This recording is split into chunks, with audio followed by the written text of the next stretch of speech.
Hello everyone, and welcome to our practice LP of Indiana Jones and the Emperor's Tomb. I'm Brandon. I'm Alec. And I'm Zach. I haven't really had any experience with Indiana Jones until, I shouldn't say super recently, but till just a couple of years ago when Brandon let me borrow all of the Indiana Jones movies. I liked the first three, didn't really pay attention to the fourth one, and I don't think anyone would blame me on that. Yeah. Weren't you distracted at the time though, Zach? Maybe you need to see it again just to make sure. Maybe you were tired. I would like to see all the Indiana Jones again, even Kingdom of the Crystal Skull, just to sort of give that one another chance. I think I still need to finish the second one. I never got all the way to that one. I know I saw the first and third, but not the second. All the way. Temple of Doom is usually considered the weakest of the original trilogy, right? Yeah. Okay. I can kind of see why, especially, what was her name, Willie? Lily Scott, yes. She's often cited as being annoying and everything, and the movie in general is cited as being sort of the oddball with its really dark tone involving child slavery and... I didn't mind the dark tone, it was just Willie was people really pulling annoying. hearts out of each other's chests. Apparently both Spielberg and George Lucas are going through a dark time, which made them make those decisions. And not to mention the kid was annoying a little bit. Short Round... and then he would go on to be also in The Goonies and play a kid in that who invents gadgets and stuff. It's ironic you bring up Temple of Doom, as Emperor's Tomb is a direct prequel to that game. The game ends with Indiana Jones in Hong Kong setting up the events of Temple of Doom. And this game has subtitles, and I forgot to turn them on. So I'll go do that here quick.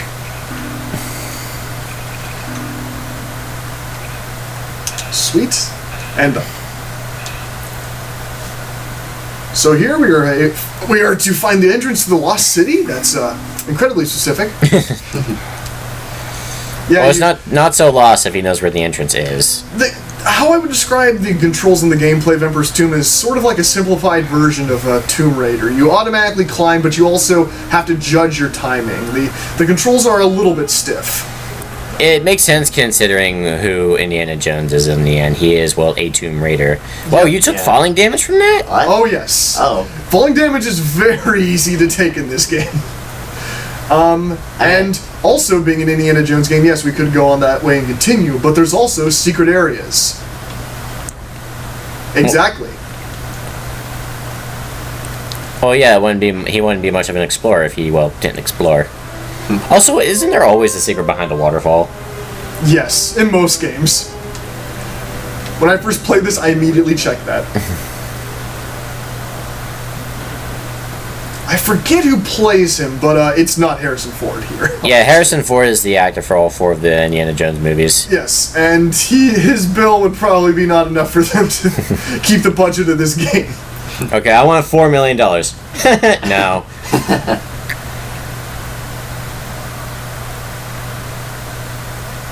Oh, the thing is, this isn't... Would you consider a game like this a licensed game? Because technically it is based off a movie franchise, but it's also not based off a direct movie. It's still a licensed game. It's still based off of the Indiana Jones series. But no, and it does take elements. I mean, this opening forest area is very much inspired by the opening of Raiders of the Lost Ark.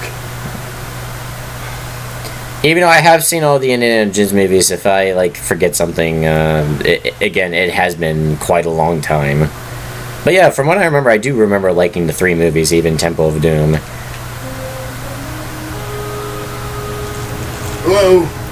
Indiana Jones never really looked like a machete type of guy. He was always just a revolver. Like that one scene in, I believe, Raiders of the Lost Ark. I almost said art. The Lost Art of Raiding. Like in Raiders of the Lost Ark, there is a scene where you see this guy swinging a sword around, and then he just sort of looks at him and really pulls out a gun and shoots him. Yep, which you can do in this game.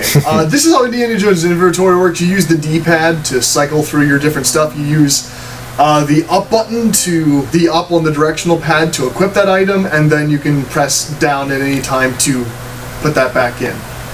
The nice thing is that you don't have to always do that. Like, see how that machete icon pops up in the top of the screen there? Mm-hmm. That means all you have to do is hit triangle, and he'll automatically pull the item needed out. That also happens when you need your whip. Oh, that is actually very convenient. Giving you a shortcut for the menu. For example, yep, there we go.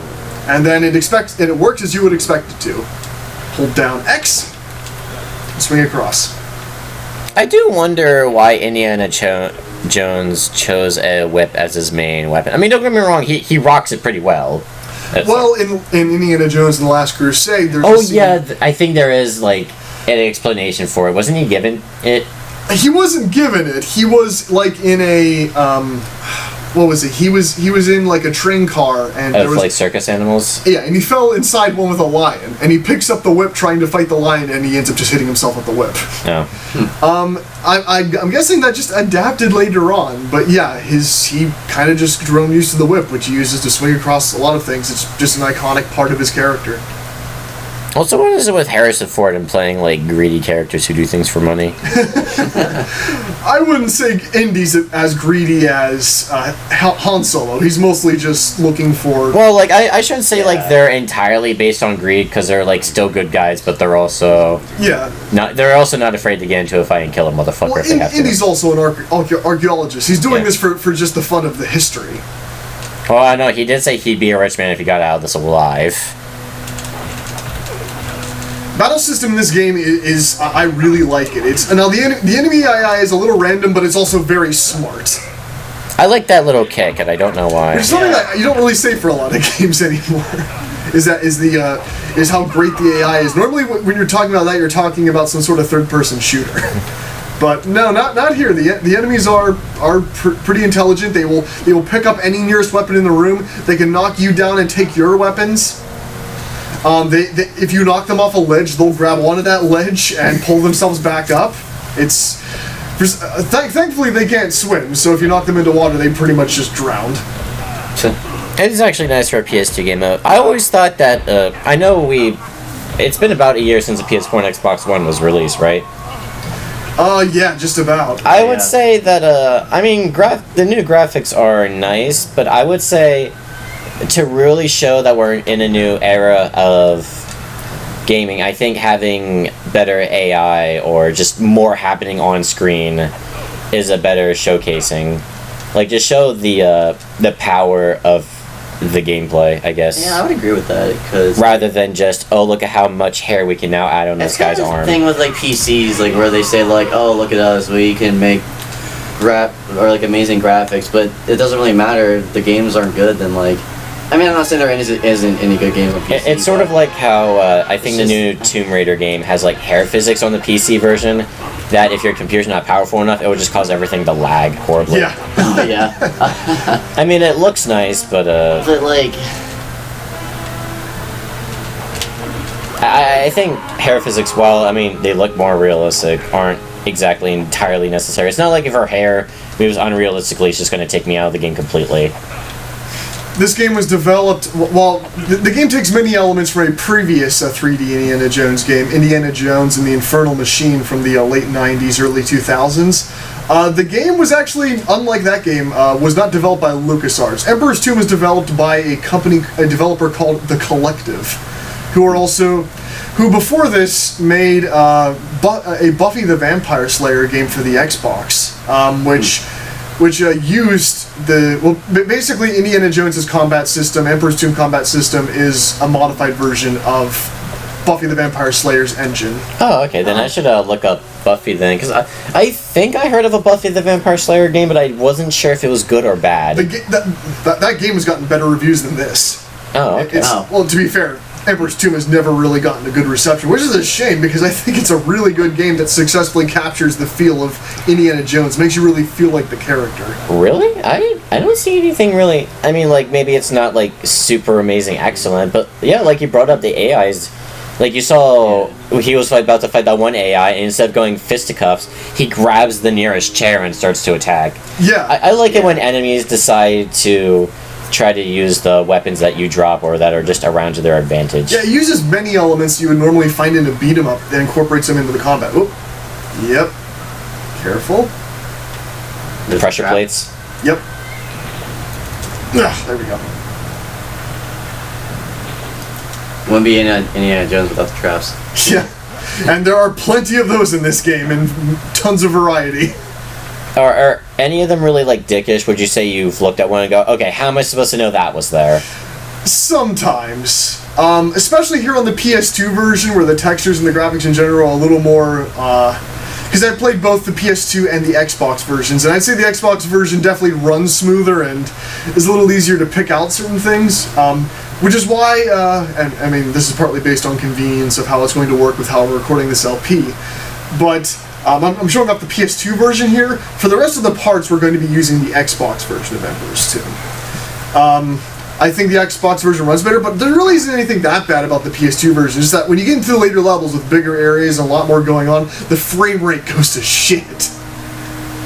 Yeah, that was sort of the thing about the PS2. It was like the weakest of that console generation, but it was also The like really, really amazing. it was also the one to That's really shit. own, because even though it didn't have like the processing power, it had the games. Yeah. Although to be fair, it's not like the PS2 could like never look good. Like this still looks pretty good, and then it also had Kingdom Hearts. I think the model accurately represents Indiana Jones and Harrison Ford, yeah. I think the model animation is also good.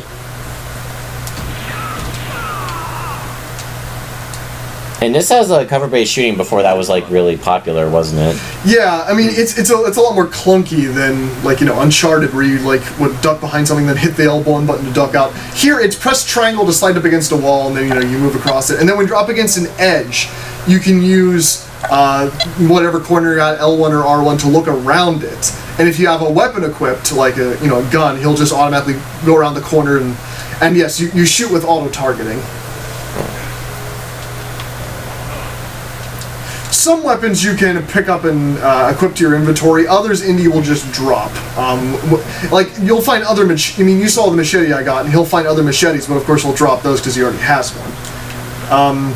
But with guns, yeah, he'll normally just take the gun. It's a shame, because there's a part later on where you fight guys with flamethrowers, but once you kill them, it disappears with them. Whoa! Speaking of traps...